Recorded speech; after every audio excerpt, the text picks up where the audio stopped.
Hi everyone, welcome back to the channel. In this video, we'll discuss part 2 of chapter number 1, the First War of Independence 1857. बेटा part 1 में हम लोग यहाँ तक पढ़ चुके हैं. पार्ट 2 हम स्टार्ट करेंगे इस टॉपिक से जो है by using the doctrine of lapse. तो डॉक्ट्रिन ऑफ लैप्स भी एक पॉलिसी थी ब्रिटिशर्स की जिसके थ्रू उन्होंने इंडिया के डिफरेंट पार्ट्स को एनेक्स किया और डॉक्ट्रिन ऑफ लैप्स को इंट्रोड्यूस करने वाले थे लॉर्ड डलहौजी. लॉर्ड डलहौजी कौन थे बेटा? गवर्नर जनरल थे ये भी इंडिया के एक गवर्नर जनरल थे जिनका नाम था लॉर्ड डलहौजी नाम था.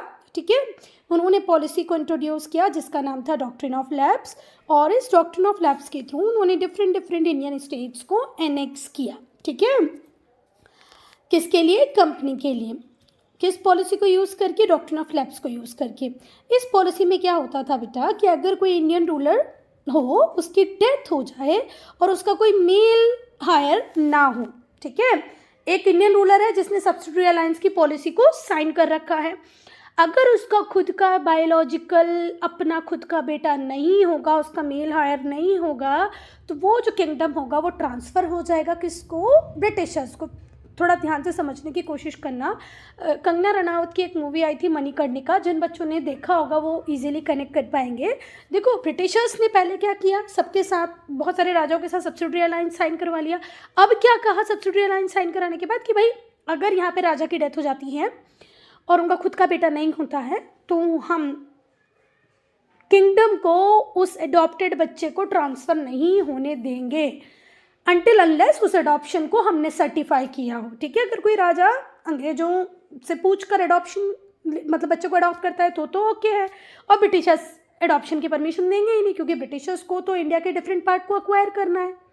समझ में आ रहा है? नहीं आ रहा है? देखो, झांसी की रानी का अपना बेटा था पर उसकी डेथ हो जाती है तो झांसी की रानी एक बच्चे को अडॉप्ट कर लेती है, एक लड़के को अडॉप्ट कर लेती है. तो अंग्रेज क्या कहते हैं? नहीं ये तो अडॉप्टेड सन है, इसको हम किंगडम ट्रांसफ़र नहीं करेंगे. फिर से ध्यान से सुनो. गवर्नर जनरल थे लॉर्ड डलहौजी जिन्होंने पॉलिसी लेके आए डॉक्ट्रिन ऑफ लैप्स. इस पॉलिसी के अंतर्गत अगर किसी इंडियन रूलर की डेथ हो जाती है और उसका मेल हायर मतलब उसका खुद बायोलॉजिकल सन नहीं होता है तो उसकी जो किंगडम है वो लैप्स हो जाएगी. That is it would come under company territory in India. और वो किंगडम लैप्स हो गई आपके हाथों से, जो राजा था उसके हाथों से तो वो चली गई और किसके पास आ गई? कंपनी के पास आ गई. ठीक है, अब जो कंपनी की टेरिटरी थी उसमें एक नई टेरिटरी और जुड़ जाएगी. क्लियर है? चलें आगे. चलो, जो रूलर थे झांसी के उनकी डेथ हो जाती है 1853 में और उनका कोई नेचुरल हायर नहीं होता है. मतलब पहले एक बच्चा होता था वो मर चुका होता था, अब राजा की भी डेथ हो गई है तो जो विडोड रानी है, जो विधवा रानी है, ठीक है, उसे पेंशन दे रहे हैं ब्रिटिशर्स और उसके अडॉप्टेड बच्चे को भी दे रहे हैं जिसका नाम था आनंद राव. फिर से ध्यान से सुनो. जो रूलर थे झांसी की उनकी डेथ हो जाती है 1853 में, उनका कोई नेचुरल हायर नहीं होता है तो जो विडोड रानी होती है, विधवा जो रानी होती है, उसे पेंशन देते हैं ब्रिटिशर्स और उसका अडॉप्टेड सन भी उसी पेंशन में पल रहा होता है जिसका नाम होता है आनंद राव.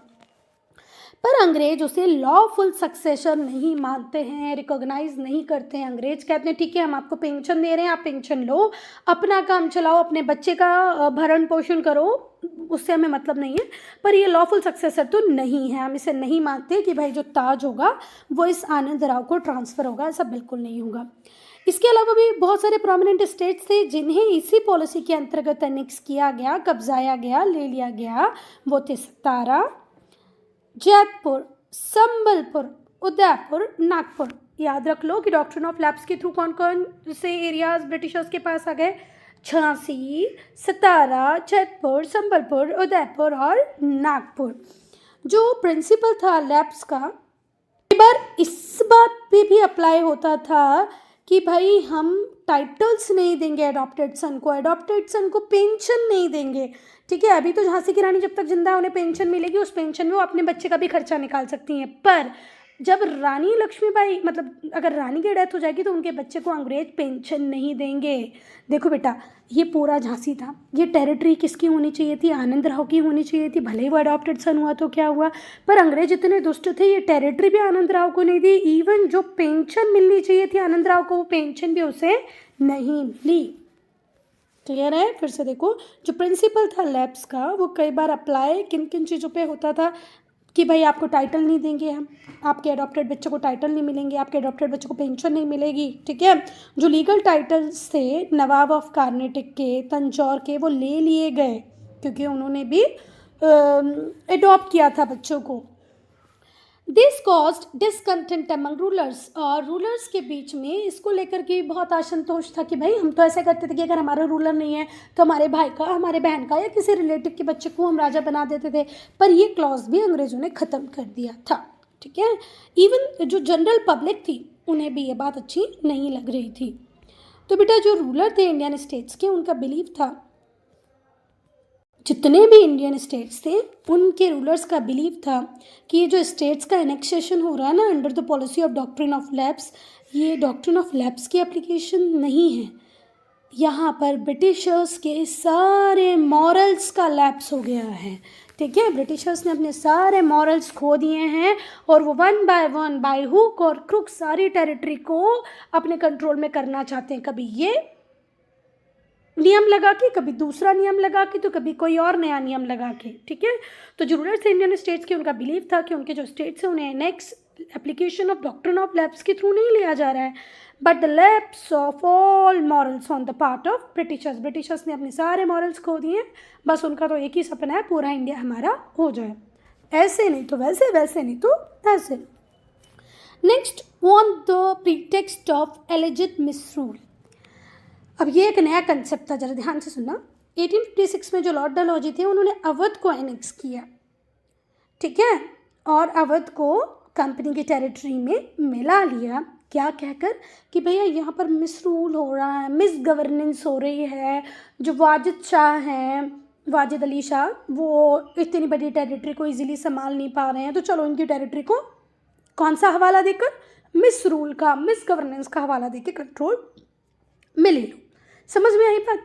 एक राजा है, उसकी प्रजा उससे बहुत खुश है, वो अच्छे से सारे काम कर रहा है, पर अंग्रेजों को लग रहा है यार ये तो इतनी बड़ी टेरिटरी, ये तो हमारे पास होनी चाहिए, चलो तिकड़म जमाओ। क्या जमाओ?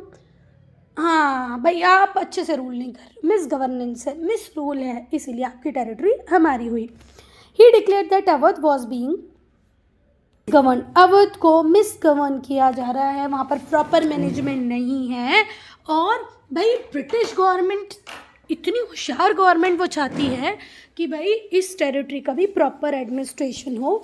इसे इंश्योर करने के लिए उन्होंने क्या अपने कंट्रोल में ले लिया अवध को। ब्रिटिशर्स कह रहे थे कि भाई हमें तो यहाँ पर प्रॉपर एडमिनिस्ट्रेशन चाहिए, ये राजा जी संभाल नहीं पा रहे हैं, तो ये टेरिटरी भी अब हम संभालेंगे। लॉर्ड डलहौजी ने जस्टिफाई किया किसके एनेक्सेशन को, अवध के एनेक्सेशन को, क्या बोल के, the good of the governed. जबकि लोगों को पता था कि क्या गुड होने वाला है, कुछ नहीं करेंगे ब्रिटिशर्स, जिन्हें गवर्न किया जा रहा है उनकी भलाई के लिए हम ये कर रहे हैं। ऑन द कंट्ररी, इसके अपोजिट जो लोग थे अवध के, उन्हें बहुत हार्डशिप को फेस करना पड़ा। क्या कहकर एनेक्स किया था? The good of the govern, जिन्हें गवर्न करेंगे उनकी अच्छाई के लिए हम कर रहे हैं। जबकि वहाँ के लोगों ने पहली जो प्रॉब्लम फेस की वो थी उन्हें हायर लैंड रेवेन्यू पे करना पड़ रहा था, फूड, हाउस और फेयर्स के ऊपर एडिशनल टैक्स देना पड़ रहा था। पॉइंट क्लियर है बेटा? ज़्यादा टैक्स देना पड़ रहा है ज़मीनों के ऊपर, मतलब कर लैंड रेवेन्यू ज़्यादा देना पड़ रहा है, खाने के ऊपर ज़्यादा टैक्सेस देने पड़ रहे हैं, घर के ऊपर ज़्यादा टैक्सेस देने पड़ रहे हैं। फेरीज मतलब बोट की सवारी करते थे ना हम लोग, नाव नौका की जो सवारी करते थे ये, उसके ऊपर भी ज़्यादा टैक्सेस देने पड़ रहे हैं। हुआ बेटा दूसरा काम जो सबसे परेशान करने वाला था अवध के लोगों को, वो ये था कि जो अवध की आर्मी थी, नवाब की जो आर्मी थी, उससे डिज़ोल्व कर दिया गया, उसका डिसोल्यूशन हो गया, ठीक है। एडमिनिस्ट्रेशन का डिसोल्यूशन हो गया, मतलब नवाब ने नहीं करके कुछ हज़ार लोगों को तो आर्मी में रखा होगा, कुछ हज़ार लोगों को एडमिनिस्ट्रेशन में रखा होगा, है ना, उन्हें बाहर फेंक दिया गया, ठीक है। उनसे उनकी पोजीशन, उनके टाइटल्स को छीन लिया गया, ठीक है। Through thousands of nobles, officials, soldiers out of the job. तो बेटा जब नवाब की आर्मी का डिसोल्यूशन हुआ, उसके एडमिनिस्ट्रेशन का जब डिसोल्यूशन हुआ, तो हज़ारों नॉवल्स, हज़ारों officials, soldiers out of the jobs हो गए, उनके पास करने को कोई काम नहीं था। तीसरा, जो ब्रिटिश थे उन्होंने जो तौलकदार और ज़मींदार थे उनके एस्टेट्स को भी कन्फिस्केट कर लिया, ठीक है, ज़बरदस्ती उनसे छीन लिया। अब जो तौलकदार थे, जो ज़मींदार थे, उन्हें डिस्पोजेस कर दिया गया, उनके पोजीशन सारे छीन लिए गए। तो वो भी ओपोनेंट बन गए किसके? ब्रिटिश रूल के। एक ज़मींदार वाला जो क्लास था इसको क्रिएट करने वाले भी ब्रिटिशर्स ही थे, पर अब जो ज़मींदार, जो तौलकदार जिन्हें क्रिएट ही ब्रिटिशर्स ने किया था, उन्हें उनकी प्रॉपर्टी से डिस्पोजेस कर दिया गया, जिसकी वजह से ब्रिटिशर्स जो थे वो दुश्मन की तरह हो गए। किसके? ज़मींदार के, तौलकदार के। उन्हें लगने लगा यार ये तो अंग्रेज़ों ने गलत किया, हमसे हमारी प्रॉपर्टी छीन ली। तो अब हमारे साथ कौन भी है, मतलब जो जनरल पब्लिक है उसके साथ कौन भी आ गए? ज़मींदार और तौलकदार। अब तीसरा नहीं, फोर्थ वन होगा ना, 1 2 3 पढ़ लिया, फोर्थ वन। बेटा जो कंपनी के सिपाही थे, मतलब जो ब्रिटिश ईस्ट इंडिया कंपनी की जो आर्मी थी उसमें जो सिपाही थे, अकेले 75,000 सिपाही तो सिर्फ कहाँ से आते थे? अवध से। ईस्ट इंडिया कंपनी ने इंडिया में अपनी आर्मी बना रखी थी। उस आर्मी में जो 75,000 75,000 जो सैनिक थे, सोल्जर्स थे, वो अकेले कहाँ से आते थे? अवध से आते थे। वो बहुत ज़्यादा अफेक्ट हुए। ये जो सोल्जर्स थे ब्रिटिश को हेल्प करते थे इंडिया के रेस्ट पार्ट को कनकर करने में। इन सोल्जर्स का क्या काम था? जो पार्ट्स अभी ब्रिटिश के कंट्रोल में नहीं हैं उनको भी जीतना ब्रिटिशर्स के लिए। पर वो भी इतने ज़्यादा दुखी हुए जब उन्होंने ये जाना कि भाई अब हमारे होमलैंड पर, हमारे खुद की एरिया पर, जो हमारी मातृभूमि है, जो हमारा अवध है, उसके ऊपर भी क्या हो गया? फॉरेन रूल हो गया। अब इन्हें समझ में आया हम अंग्रेजों के साथ मिलकर जो दूसरों की टेरिटरी एनेक्स कर रहे थे उन्हें कैसा लग रहा होगा, ठीक है, क्योंकि अब हमारा होमलैंड खुद ही किसके कंट्रोल में आ गया है? ब्रिटिश रूल के कंट्रोल में या फॉरेन रूल के कंट्रोल में आ गया है। जब एनेक्सेशन, अब बेटा जब अवध का एनेक्सेशन हो गया ना, तो सोल्जर्स की फाइनेंशियल कंडीशन, फाइनेंशियल पोजीशन पे भी इसका इम्पैक्ट आया। देखो बेटा, पहले ऐसा होता था कि अगर 4 भाई हैं और 4 भाई में से एक भी काम कर रहा है तो उसकी सैलरी से इन चारों का घर भी चलता था।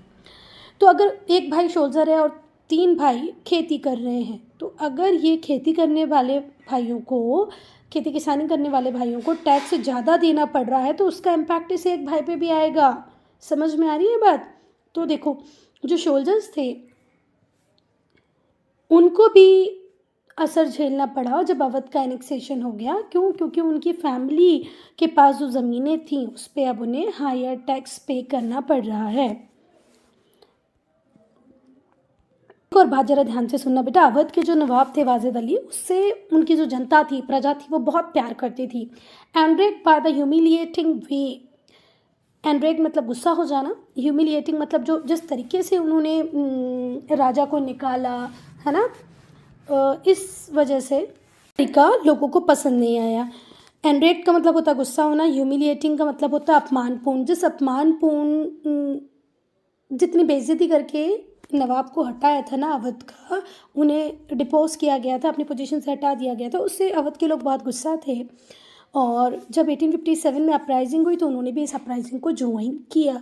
अवध ने एक मेजर रोल प्ले किया था 1857 की अपराइजिंग में। जो 1857 का रिवोल्ट हुआ उसमें अवध के लोगों ने बढ़ चढ़कर भाग लिया था। Second, disrespect shown to Bahadur Shah.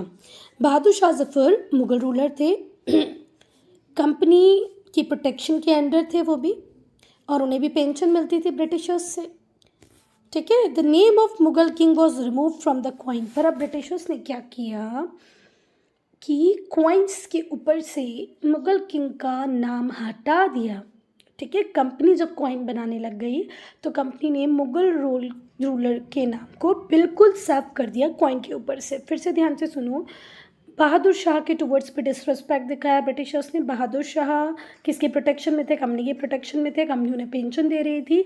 पर जब नए कॉइन मिंट किए, नए कॉइन जब ब्रिटिशर्स ने बनाए तो उसके ऊपर मुगल रूलर का नाम नहीं था। 1849 में लॉर्ड डलहौजी ने अनाउंस किया कि जो बहादुर शाह जफर के सक्सेसर होंगे ना, उनके पास परमिशन नहीं होगी, उन्हें परमिट नहीं किया जाएगा कि वो रेड फोर्ट को यूज़ करें एज देयर पैलेस। देखो रेड फोर्ट बनवाने वाले मुग़ल, रहने वाले मुग़ल पर लॉर्ड डलहौजी ने क्या बोला कि बहादुर शाह जब तक जिंदा है, जब तक ठीक है, बहादुर शाह के जो सक्सेसर होंगे वो रेड फोर्ट में नहीं रहेंगे, उन्हें परमिट ही नहीं किया जाएगा कि वो रेड फोर्ट को अपने पैलेस की तरह यूज़ करें। They were required to shift to a palace near the Qutub Minar. Qutub Minar के पास एक महल है, एक पैलेस है, उसमें जाकर वो लोग रहेंगे। रेड फोर्ट उन्हें खाली करना पड़ेगा। 1856 में लॉर्ड कैनिंग जो थे उन्होंने अनाउंस कर दिया कि एक मिनट कोई दिक्कत नहीं। 1856 में जो लॉर्ड कैनिंग थे उन्होंने अनाउंस कर दिया कि बहादुर शाह की जब डेथ हो जाएगी ना, तो उनके जो सक्सेसर होंगे उन्हें इम्पीरियल टाइटल्स को रखना भी अलाउ नहीं होगा। उनके नाम के साथ में जो वो टाइटल्स रख लेते हैं वो भी वो नहीं रखेंगे, ठीक है। Would be known as mere princes, princes ही होंगे, ऐसे कोई बड़े बड़े टाइटल्स वो नहीं रखेंगे, उनसे टाइटल्स छीन लिए जाएंगे।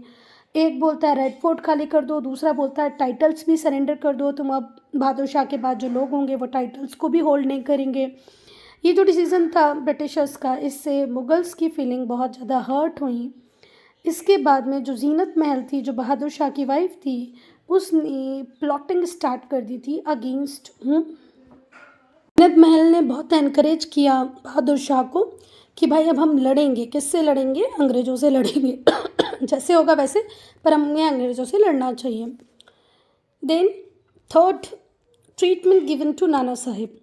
नाना साहेब अडॉप्टेड सन थे, गोद लिए बेटे थे किसके, बाजीराव टू के। बाजीराव टू के गोद लिए बेटे थे नाना साहेब, और ये लास्ट पेशवा थे। ब्रिटिश ने रिफ्यूज़ कर दिया कि वो नाना साहेब को पेंशन नहीं देंगे। देखो अभी हमने जब डॉक्ट्रिन ऑफ लैप्स पढ़ रहे थे तो इसको पढ़ा था कि डॉक्ट्रिन ऑफ लैप्स सिर्फ टेरिटरी एक्सपांशन, टेरिटरी एनेक्सेशन से ही जुड़ा हुआ नहीं था। डॉक्ट्रिन ऑफ लैप्स के अंतर्गत हमने टाइटल्स भी ले लिया, हमने पेंशन्स के राइट्स भी ले लिए। क्या कहा था कि भाई आप पेंशन लो, पर आपके अडॉप्टेड सन को हम पेंशन नहीं देंगे। तो बाजीराव टू के अडॉप्टेड सन थे नाना साहेब, ब्रिटिशर्स ने उन्हें पेंशन देने से मना कर दिया। They were paying to Bajirao two, Bajirao two को जो पेंशन मिल रही थी वो उन्होंने नाना साहेब को देने से मना कर दिया। नाना साहेब को फोर्स किया कि आप कानपुर में रहें। Nana Sahab was force to leave Kanpur far away from his family seat in Poona.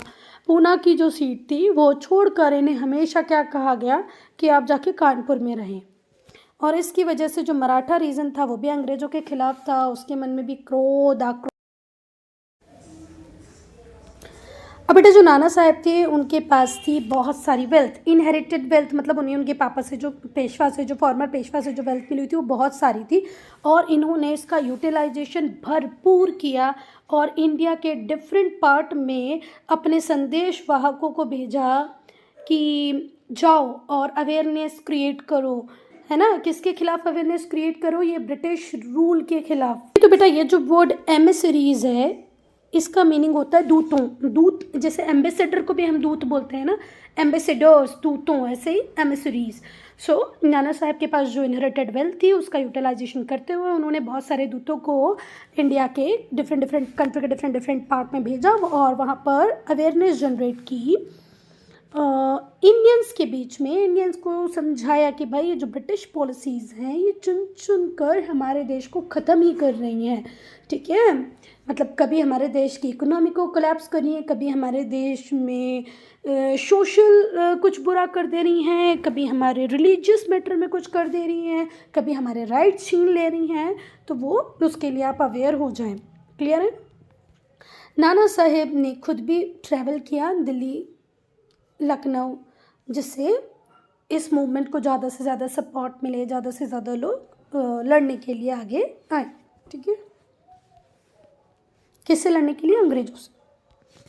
अब बेटा देखो एक दूसरी अच्छी बात है, अगर आपके इस पड़ोसी के साथ अंग्रेज़ बुरा कर रहे हैं, इस पड़ोसी के साथ अंग्रेज़ बुरा कर रहे हैं, तो आपको भी डर तो लगेगा, भाई कल इसके साथ हुआ था, परसों इसके साथ हुआ था, तो हो सकता है फ्यूचर में मेरे साथ भी हो। तो जो डिफरेंट अदर इंडियन रूलर्स थे जो अभी एडवर्सली अफेक्टेड नहीं थे ब्रिटिश रूल से, उन्हें भी ये शंका थी, डर था कि फ्यूचर में उनके साथ भी ऐसा ही होने वाला है। चलो fourth one, absentee sovereignty of the British. देखो अगर हम मुग़ल रूल की बात करें बेटा, तो मुगल्स कहीं दूसरी कंट्री से हमारे ऊपर रूल नहीं कर रहे थे, वो इंडिया में रह रहे थे। इंडिया की ज्योग्राफी, इंडिया की क्लाइमेटिक कंडीशन देखकर उस अकॉर्डिंग इंडिया पे रूल कर रहे थे। पर ब्रिटिशर्स तो कहाँ पर ही बैठे हैं, इंग्लैंड में बैठे, वहाँ से इंडिया की सरकार चला रहे थे। तो ये बात बहुत दुखी करती थी किसको, हम इंडियंस को। एब्सेंटी सोवरेनिटी ऑफ ब्रिटिश, इसका मीनिंग क्या हुआ बेटा? इसका मतलब ये है कि इंडिया को रूल कर रहे हैं कौन? British government. कहाँ से बैठ के? इंग्लैंड से बैठ के, जो कि थाउजेंड ऑफ माइल्स दूर है इंडिया से। इससे भी इंडियंस बहुत दुखी थे, क्योंकि इसके पहले जब मुगल्स हमारे ऊपर रूल कर रहे थे, उन्होंने जब हमारी टेरिटरीज को कनकर किया तो ड्यू कोर्स में with in a few years वो इंडिया में आके सेटल हो गए। ठीक है, जो रेवेन्यू वो इंडिया से कलेक्ट करते थे उसको इंडिया के ऊपर ही खर्च करते थे। उसका जो एक्सपेंडिचर होता है उसे जहाँ स्पेंड करते थे वो इंडिया ही था, मतलब इंडिया से ही टैक्स कलेक्ट करते और इंडिया के ऊपर ही खर्चा करते थे। पर ब्रिटिशर्स के केस में ये बिल्कुल अलग चीज़ थी। ब्रिटेन के केस में, ईस्ट इंडिया कंपनी के केस में बिल्कुल अलग थी। बस वो हमसे लेते थे और अपनी होम कंट्री इंग्लैंड को रिच बनाते थे, है ना। तो जो इंडियंस थे उन्हें ऐसा लगने लगा कि अगर इंग्लैंड हमें रूल करता रहा तो इंडिया की बहुत सारी वेल्थ तो ड्रेन होके कहाँ चली जाएगी? इंग्लैंड चली क्या जाएगी? जा ही रही है। And not utilize for their welfare. देखो राजा या आज हमारी इंडियन गवर्नमेंट हमारे ऊपर टैक्स लगाती है, तो बेटा हमारे लिए आयुष्मान योजना ला रही है, जनधन योजना ला रही है, रोड्स बना रही है, पोर्ट्स बना रही है, डैम्स बना रही है, फ्री स्कूल लाइब्रेरीज हमें दे रही है।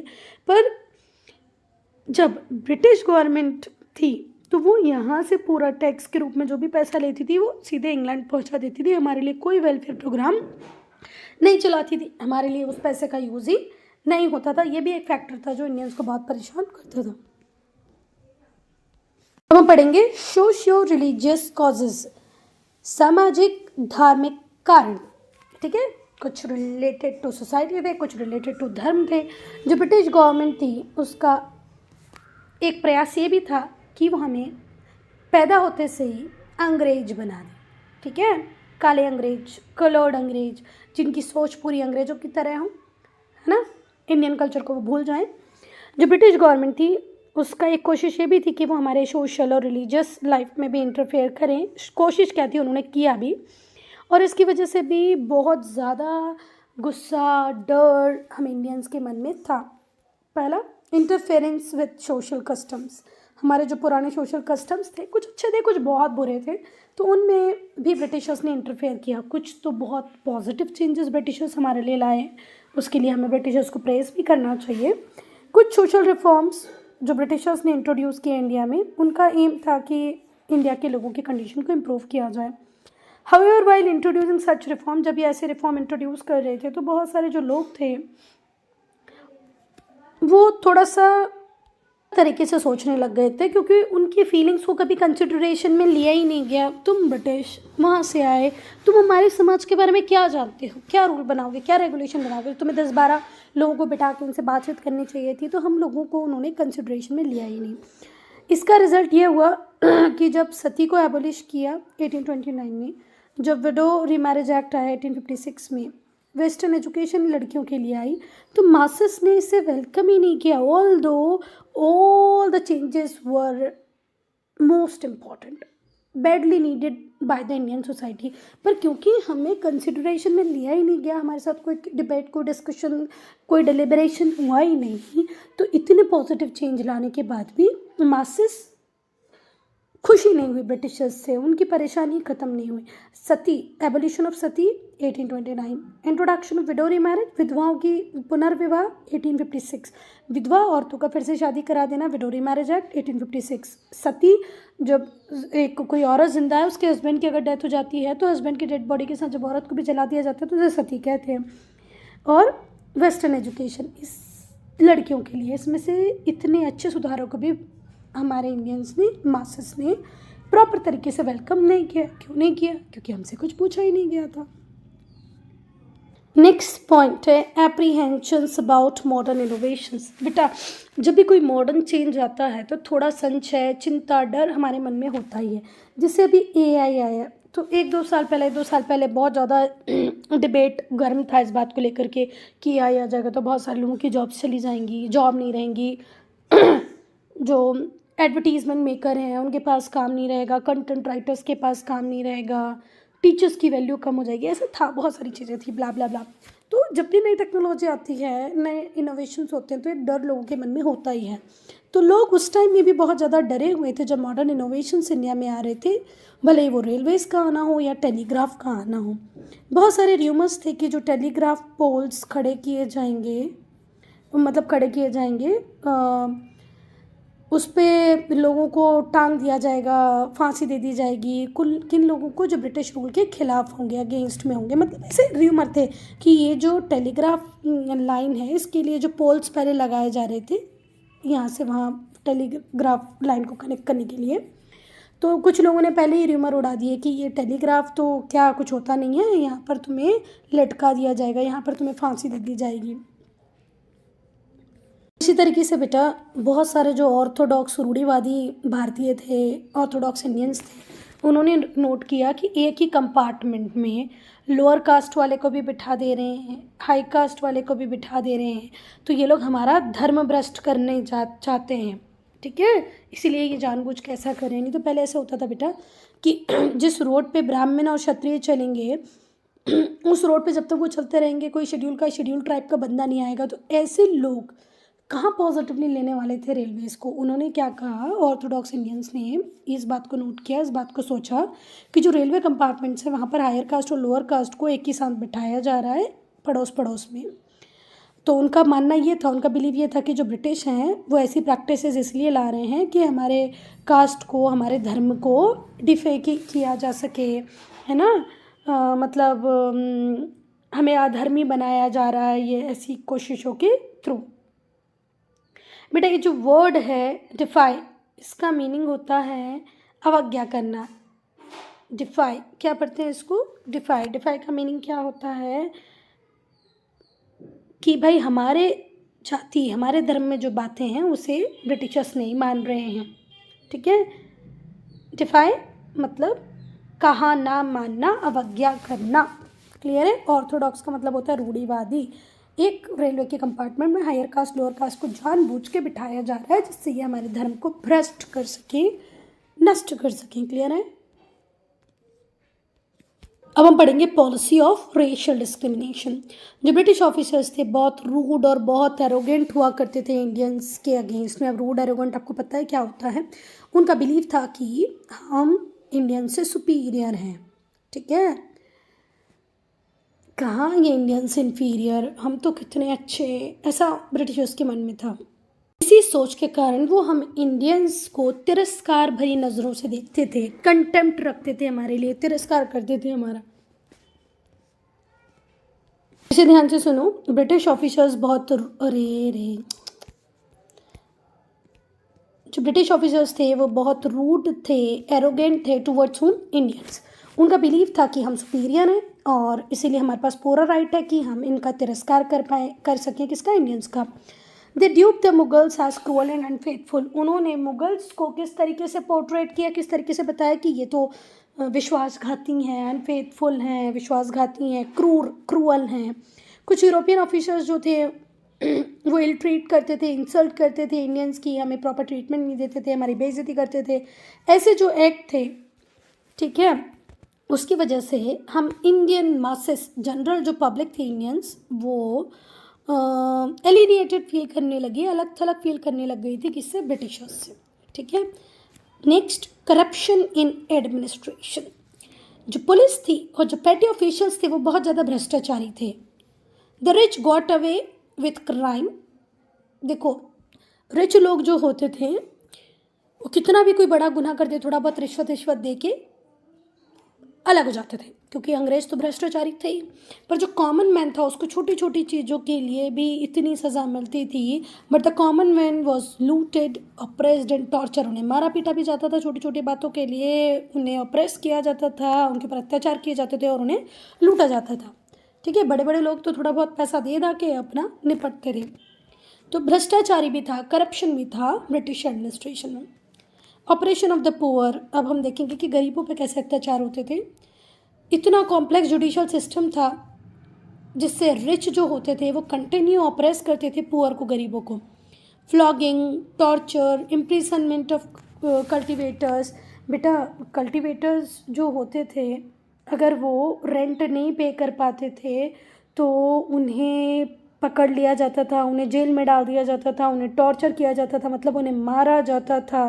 ठीक है, इस तरीके से काम होते थे, क्योंकि जो अंधा कानून था पुलिस देखती नहीं थी उन्हें। फ्लॉगिंग का मतलब होता है जिस्मानी सज़ा देना, मतलब आपको टॉर्चर करना, फिजिकल पनिशमेंट देना। टॉर्चर तो आपको पता ही है। इम्प्रिजनमेंट मतलब होता है जेल। कल्टीवेटर मतलब जो हमारे किसान, अगर वो रेंट ना दे पाए, लैंड रेवेन्यू ना दे पाए या कोई डेट लिया हो, कर्जा लिया हो, उसके ऊपर ब्याज ना दे पाए, तो उन्हें मारा पीटा जाता था। और पावर्टी बहुत ज़्यादा ग्रो करती जा रही थी। ठीक है, बहुत ज़्यादा बढ़ती जा रही थी अंडर ब्रिटिश रूल। तो इसीलिए जो जनरल पब्लिक थी, मतलब जो कॉमन मास था, जो पुअर था, उसने भी इस अपराइजिंग को ज्वाइन किया। किस आशा में, किस होप में कि उनकी कंडीशन में कुछ ना कुछ तो इम्प्रूवमेंट आएगा, ये बढ़ती हुई गरीबी थोड़ी बहुत कम होगी, कुछ खाने पीने को मिलेगा, अत्याचार नहीं होगा हमारे अगेंस्ट में। 6th पॉइंट लास्ट पॉइंट है बेटा, इसके बाद हम ये वीडियो एंड कर देंगे। 7th से नेक्स्ट वीडियो में डिस्कस करेंगे। Activities of missionaries. जो ब्रिटिशर्स थे वो इंडियंस से डिफरेंट थे, रेस में, रिलीजन में। हमारे यहाँ तो पूरे आटो रिलीजन है भैया, बुद्धिज़्म भी है, सिखिज़्म भी है, मुस्लिम भी थे, इस्लाम भी था, है ना। पर वहाँ तो इंग्लैंड में सिर्फ क्रिश्चियनिटी थी, कैथोलिक और प्रोटेस्टेंट, जिसमें से कि वो कैथोलिक्स को तो कुछ समझते नहीं थे, उनको तो मारते पीटते रहते थे। सिर्फ प्रोटेस्टेंट थे, रेस में अलग थे, सेंटिमेंट्स में अलग थे। तो 18th सेंचुरी में जो ब्रिटिश थे उन्होंने फ्रेंडली एटीट्यूड्स दिखाया इंडियन रिलीजन्स के टूवर्ड्स।